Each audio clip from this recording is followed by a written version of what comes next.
Hi, everybody. Mentor session number 47. Excited to see all you guys here. This is a great day. One of the things that we always tell people to do is to define your perfect day and put as many of those together as you possibly can. And it's just amazing. It really is when you get to do that. When you don't have to worry about money. When the people around you admire you, they listen to you, they take notes when you talk. You're invited to go places and paid to do it. When you have more opportunities than you know how to handle, life is just divine, and that's the thing above anything that I want to get people. I don't care how much money you have in your bank account, and money's just a tool. I want you guys to find that divinity. I want you to find that frequency. You know, there are times in life when it doesn't feel like it because there's seasons. We sometimes go through the winter, and in the winter we just have to keep believing there's a summer and a spring coming. So there are seasons when it's down, but against all that, because I know some of you guys on the phone right now are actually in a winter season in your life, but that doesn't stop us from preparing for the summer. That doesn't stop us from becoming the person that we need to be. It's actually during the low times. It's actually during the dark times, during the winter, that most growth occurs in a great tree. A tree is grown best in character.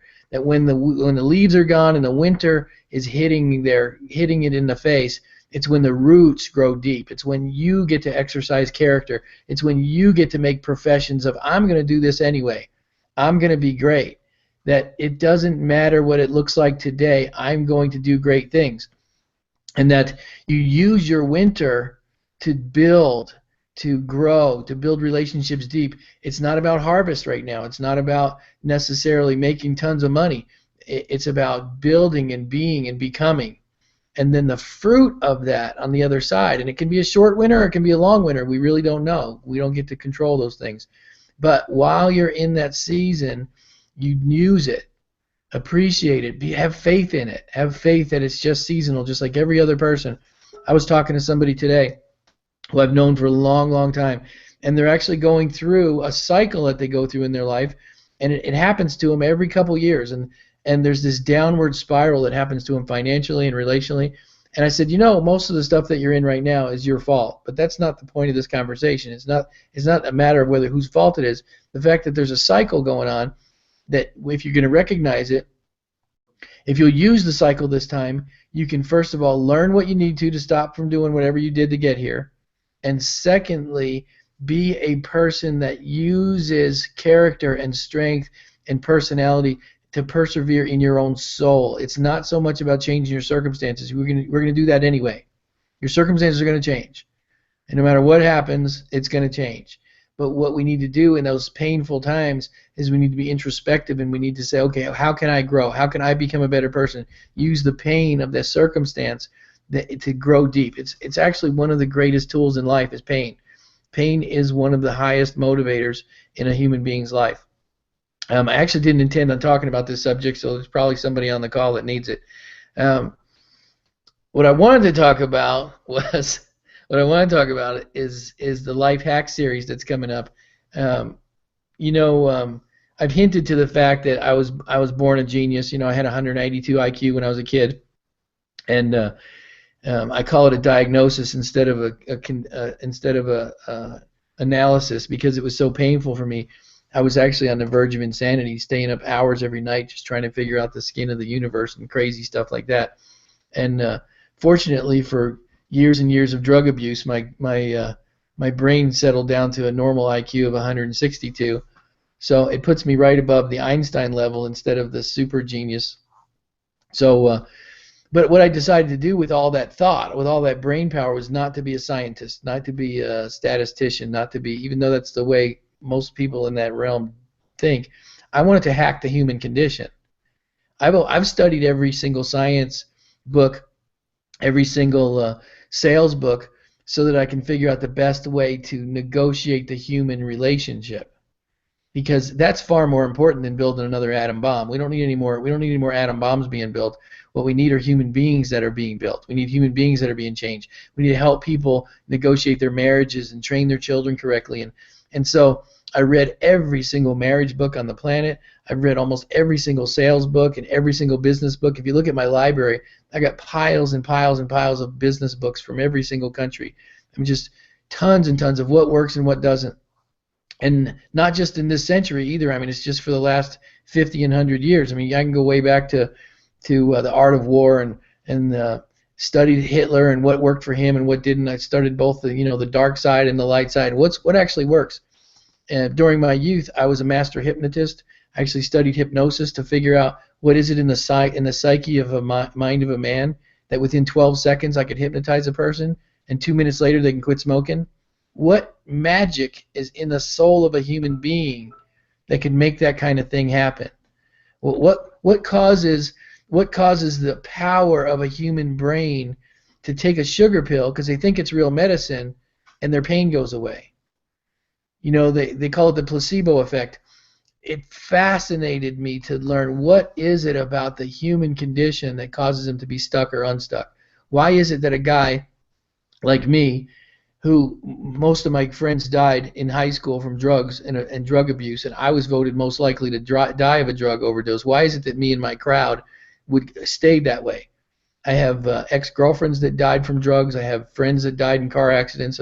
I was really the darkest of the dark crowd. Why is it that they stay there? Why is it that one person can rise up above and the rest of them can't? What is it in the psyche of a human being that causes them to be continually dysfunctional in relationships? So those thousands and thousands of questions like that, what does it take to become a master salesperson? Not just a salesperson, but be able to walk in and close more than any other person on the planet. What does it take to do that kind of stuff? And so in this series, I've never been able to talk about it. I've been able to weave in some of the little, I call them Billisms, in through the training, but to actually take a series that says, here's the hacks. Here's the psychology behind this statement. Here's the hack behind this relationship. Here's how to get a rebellious teenager to want to listen to you. There's magic right there. There's a human hack right there. You get a teenager who's struggling, and within 10 minutes, you're talking to him on his level, and he wants to listen to what you say, and no, he's not listening to anybody else. Why is that? What magic words can be put together to get a rebellious teenager to listen to his dad? That's the kind of stuff that fascinates me. How to go into a marriage that's been struggling. I have this amazing marriage counseling success rate. I have a 100% success rate in marriages for every single person who'll stay after the 4th session. If you'll stay to the 5th session, there's almost 100% guarantee that it's going to work. I'll get your marriage back on track. The problem is I lose 50% of them by the 4th session. I tell them what it's going to cost to be successful, and I hit them. I hit them hard, and I tell them this is what it's going to cost. If you want a marriage, you want to be successful, this is what it's going to cost. And I pull the man aside, and I say, this is what it's going to take. And usually by the 4th session, one or both of them say, I don't want anything to do with it. Half of the crowd, they just go away. But if they stay, if they make it to the 5th session, to this date, I haven't lost a single marriage. They're all married, all happy and successful. I had one guy come to me, and he said, we were in like a little Bible study prayer meeting, and he says, I've been divorced, and I lost my wife, and I lost my daughter a couple years ago. And he goes, I'm really thinking about starting a date again. I said, well, why don't you go back and remarry your wife? I mean, she still loves you. He goes, well, how do you know? I said, I can tell by the way you talk about her that there's still pain. That pain is coming from a place of you have great regret. I said, why don't we go back and fix that? He goes, oh no, she hates my guts. I said, I bet you that we can have it. I bet you can get it back. And so he walked out mad initially. He says, there's no way I'm going to. And then he comes back 2 weeks later. He says, okay, what do we need to do? Within 6 months, we were in pre-marriage counseling, and I got to be the guy to marry him. And they went on their 12th wedding anniversary just recently. He says he wakes up every morning on his wedding anniversary. He looks over his wife before she wakes up, and he says, thank God for Bill Ebert. That's what I want to do. I want to hack lives. I want to help people find the things that are pain, that are thorns in their life, marriages and issues with teenagers and financial issues. And if it works for somebody, it's got to work for you.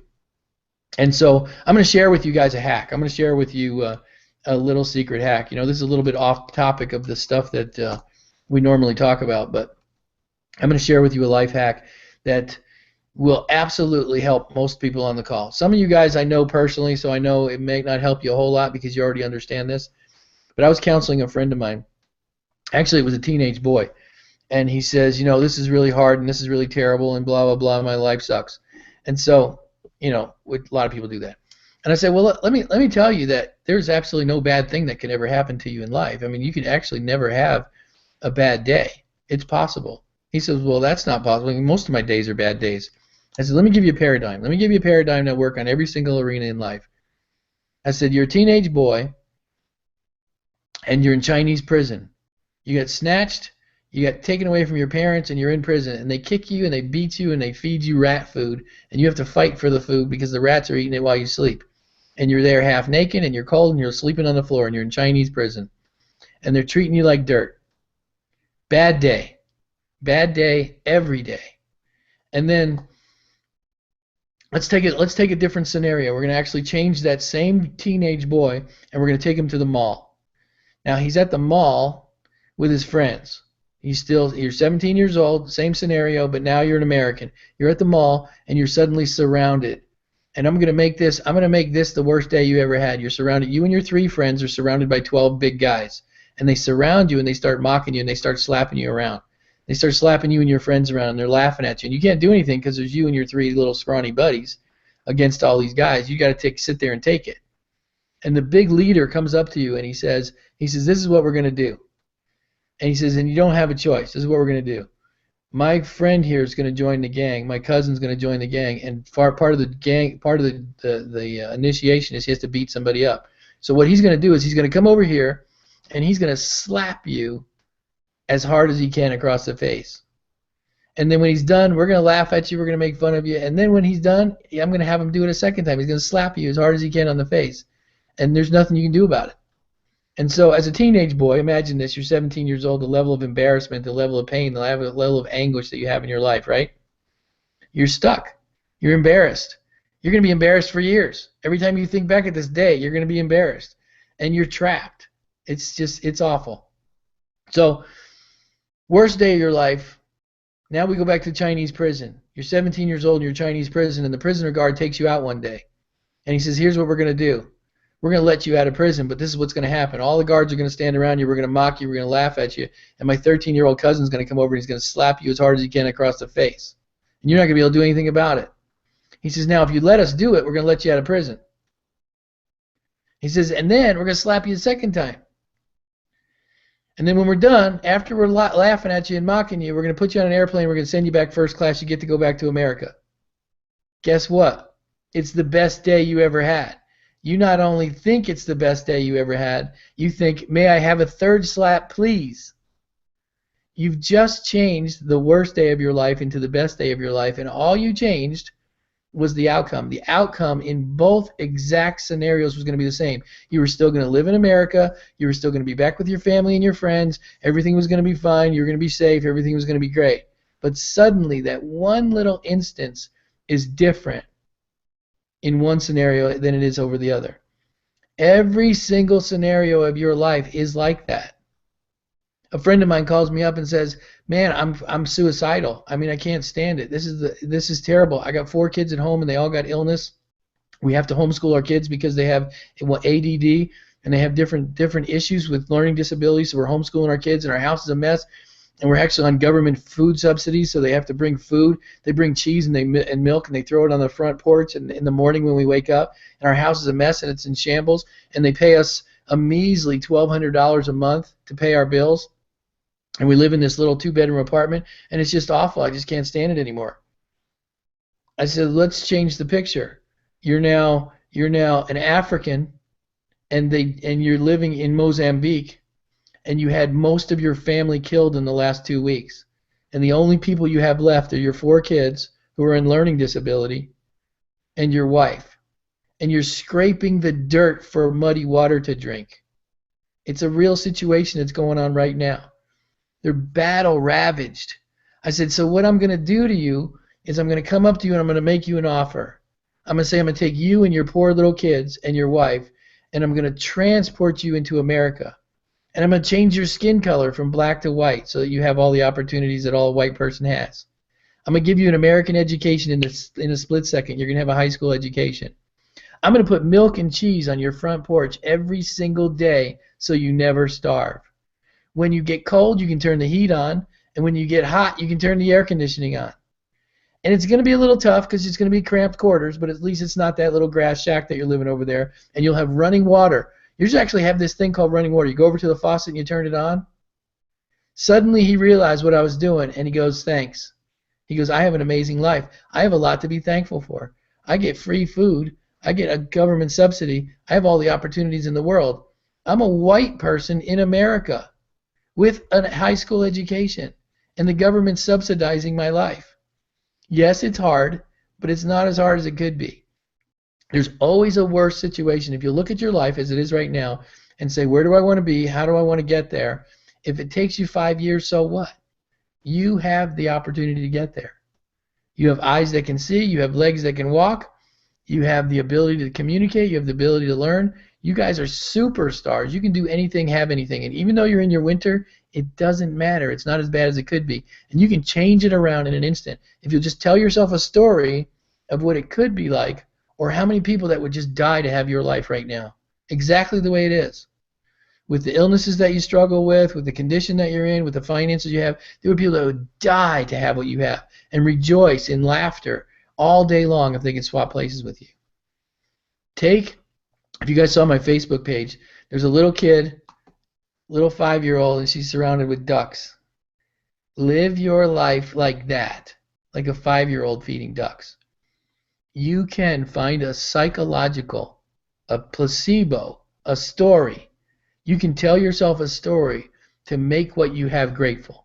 You can tell yourself a story because you need that kind of emotional momentum to find your divine voice, to unlock yourself. Because we all live in these chambers, these layers, these fears and circumstances and concerns in our heart. And the only way to get out from under them is to have a place of heart, to have a place of truth, of gratefulness, of positive attitude so that we can get free from all those other things.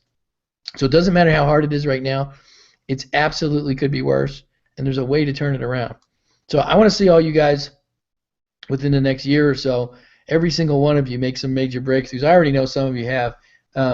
Talking to some of you guys, and some of you haven't even made it to the call tonight. Just hearing some of your pops and your breakthroughs is just phenomenal. I'm really proud of you guys. David's probably one of the hardest workers on himself of anybody I ever met. The guy I give him homework and he gives me 12 pages back. It's like a part-time job just for me to read his responses and homework. The guy puts in the work when it comes to self-development, casting his vision, putting it out there. Now, if he would apply the same amount of effort in asking the $1 million question, he'd probably beat us all financially too. So, appreciate you guys. Glad you made it to mentorship part number 47. If you missed number 46 and 45, we'll have to do it some other time. Yeah, David. In your example where you said you could take hypnosis and 10 minutes a person quit smoking or whatever as an example, have you thought of applying that to the $1 million question, to be able to take a person who has that block like me, a total paradigm shift for me, and be able to utilize that same? Have you thought about doing that? Well, I stopped doing hypnosis years ago. I was actually probably the most read hypnotist on the planet at the time. I was only 20. I was in my early 20s, and I read every book on the planet. I really did. I went to college universities and swiped their books. I read all the clinical hypnosis books, and I hypnotized at least one person every single day for 2 years and kept a journal and a diary and started to learn as much as I could. And I stopped doing hypnosis because there's a better way. Okay. Hypnosis is a temporary solution, and it's a false for the real. There's actually a real that's better than hypnosis. Hypnosis has a level of effect, but it's only temporary, and it's like smoke and mirrors. It's actually a facade. You basically have to tell part of your psyche a lie. It'd be much better to just walk in the truth. So if you got free enough to ask the $1 million correctly, instead of manipulating your brain to be motivated by some subconscious suggestion, you'd be far more effective, and it would be real, and you'd be able to help other people do it. And even though hypnosis is sometimes a quick fix, it's temporary and it's not real. Some people would argue with me because it's real because you're getting the result. It's real because, well, at least I stopped smoking. It's real, well, I lost weight. Well, I have a real strong tendency toward truth, and I would much rather struggle a little bit longer and get it for real than for someone to get a temporary fix. I'm just not into the temporary fix thing. Okay. Good response. I'll take the latter too. All right, everybody. If you don't have any questions, well, I'm going to stop the broadcast and see if we have to open